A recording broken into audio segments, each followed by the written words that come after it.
Okay, today I'm going to explain to you how to make a piece of macrame jewelry. The first thing we have to do is determine how long the piece of jewelry is going to be when it's completed.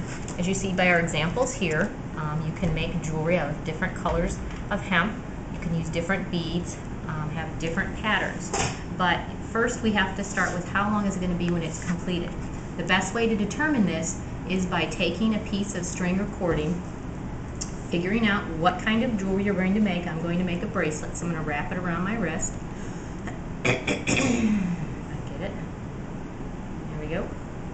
And hold it up to the size I want it to be when it's completed.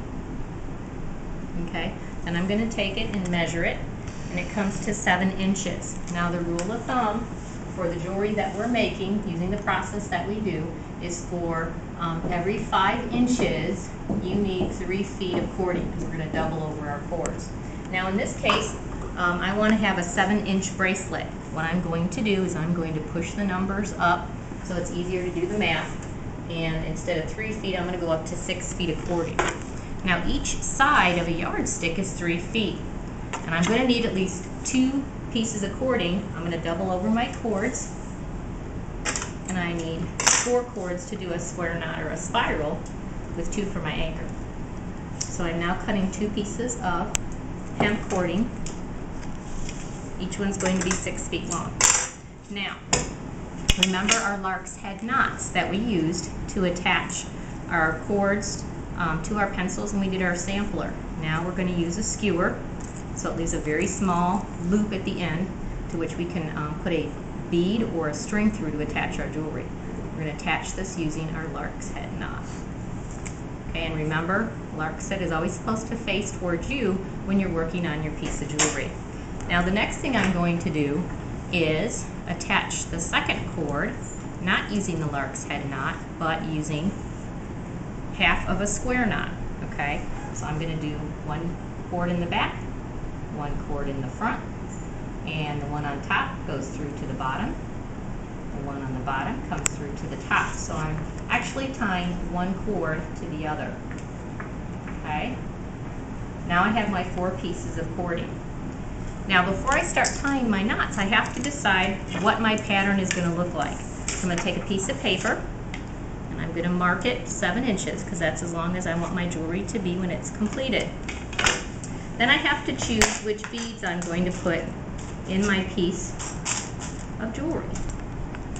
Okay. Alright. I'm going to have 3 beads.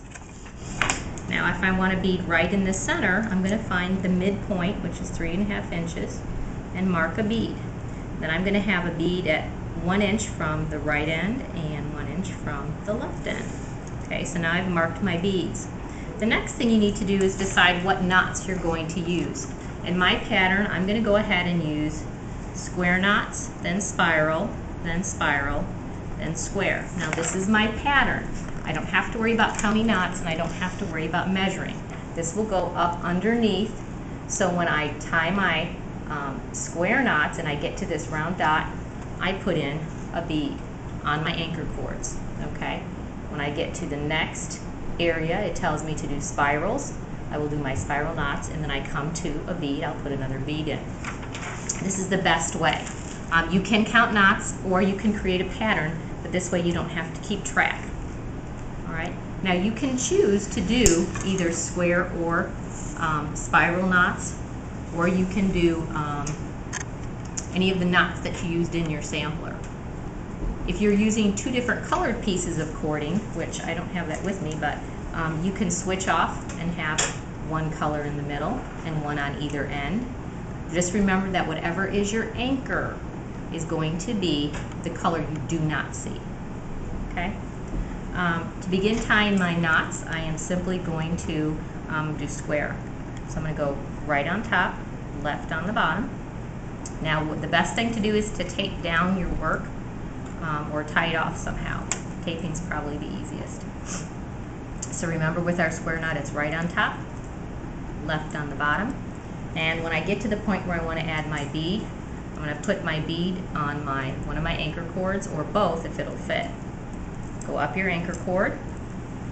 So here is my bead, and I will tie a knot underneath it to hold that bead in. Thank you.